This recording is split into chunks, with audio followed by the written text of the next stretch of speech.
பெரும்பாலான ஆண்கள் அவர்களுடைய வாழ்க்கையை வெறும் பணம் சம்பாதிக்கும் இயந்திரமாகவே கழித்து விடுகிறார்கள். பெண்களின் தியாகத்தை கதை கதையாக படிச்சிருப்போம்.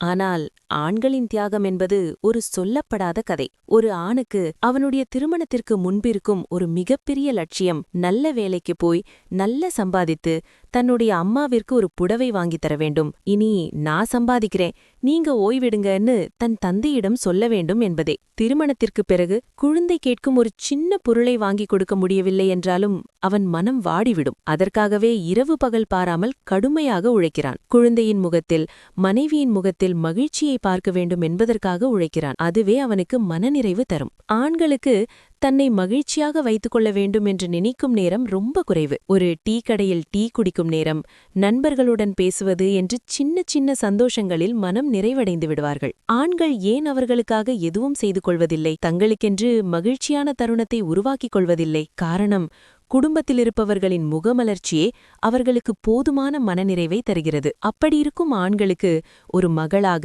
ஒரு மனைவியாக, ஒரு தங்கையாக நாம் தான் அவர்களை புரிந்து கொண்டு அவர்களுக்கு தேவையான அனைத்தையும் செய்து தர வேண்டும். அவர்கள் முகத்திலும் மகிழ்ச்சியை பார்க்க வேண்டும். ஏன்னா கடைசி வரைக்கும் அவங்க அவங்களுக்காக எதுவுமே செஞ்சுக்க மாட்டாங்க. நமக்காகவே ஓடாக உழைத்து தேய்ந்து போவார்கள். அது ஆண்கள் வாங்கி வந்த வரம்.